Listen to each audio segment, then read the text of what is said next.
Done. Alright guys, just to give you an update of what I got going on here in the shop. I've been working on this carburetor, waiting on parts to come, and I finally got my part.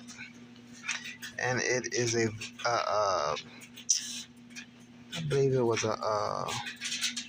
this is for the carburetor. It's the membrane vacuum pump thing, right? So this is the one I had to replace because I cracked it trying to get it out there. And this is the one that I didn't mess up, right? And if you notice, suction in there is, well, you can't tell, but it's a little stronger suction in this one versus this one here. This one here, a little less resistance. So I don't know if that's going to be an issue when I put it back in the bike. Again, this is for the Superhawk 1000. It's a dual carburetor, right? So I'm in the process of getting this back together, just in case anybody was want to know. But my issue right here before I put it back in is, should I be concerned with the suction on this thing before I put it back in? Because it takes a lot of work to get it out of there, and I don't have to go back and do a lot of work to take it back out again, right? You see all the hoses and connections, right? And this is all the gaskets and seals it came with. This was the rebuild kit here, right? Because it had been sitting up and it was all gunked up, and I got some exhaust for it, right? Keep you guys up and aware of what I got going on. Here it is right here, and it came out of here. So as you see, all the work I had to do to get to it. This is the air box, so I got a lot to do to get it back in there.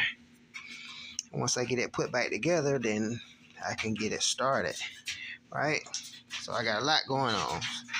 Now, again, here we are at the X Pro 250, right? I've been having a bit of issues with this instrument cluster here.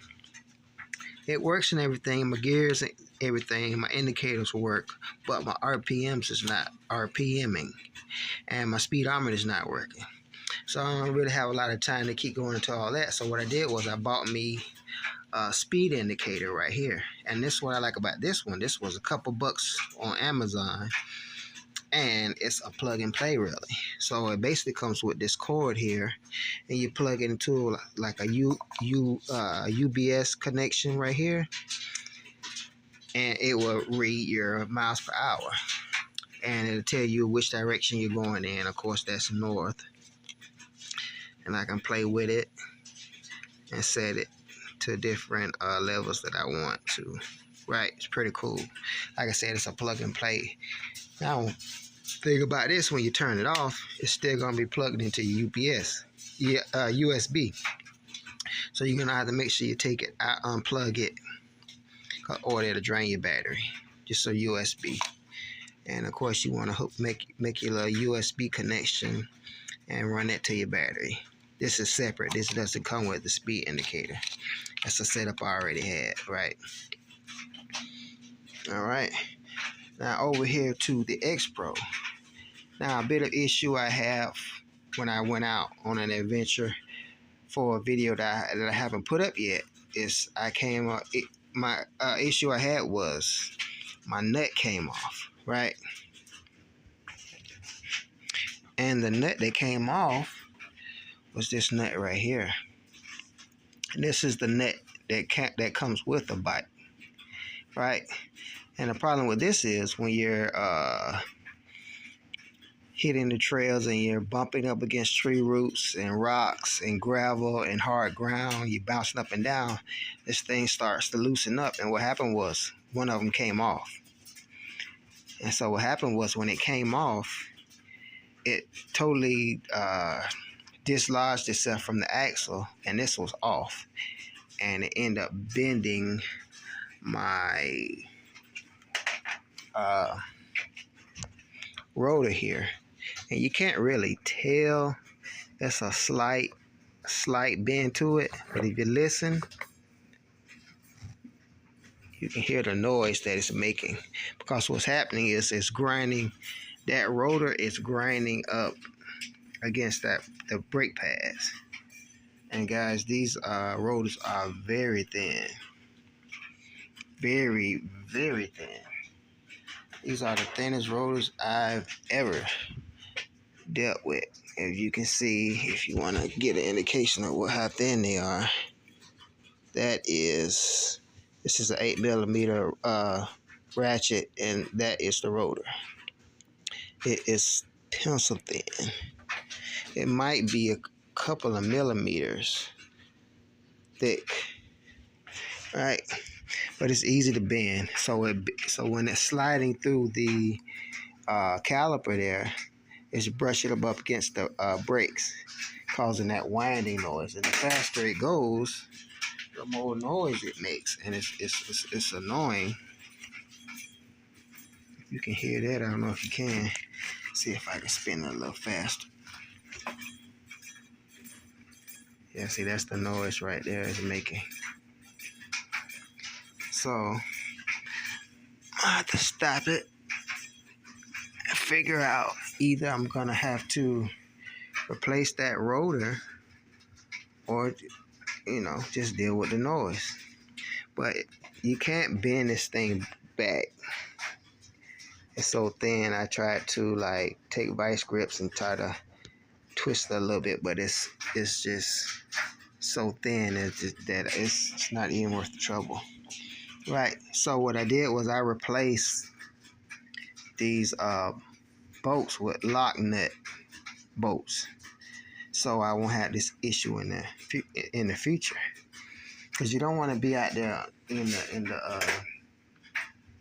out there in a while and have an issue.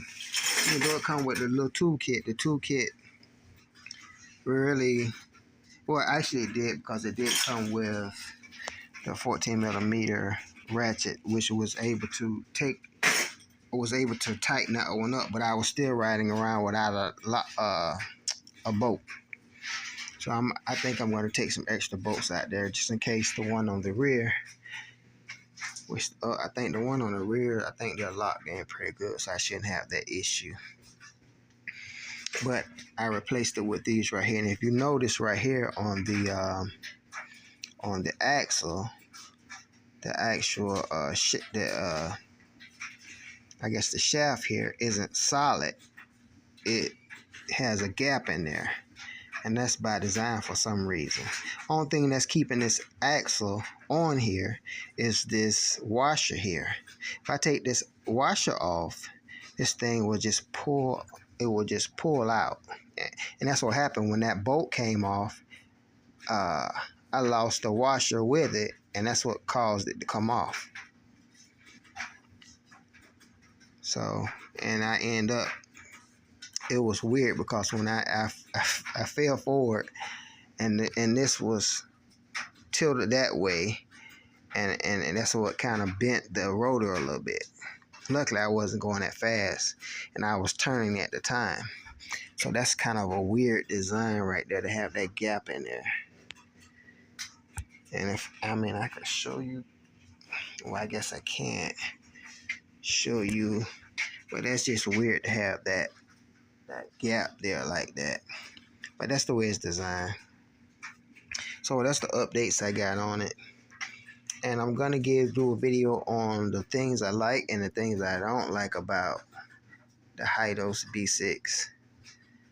And this is definitely gonna be one of the things I'm gonna be talking about right here, because that could have been a real big issue out there.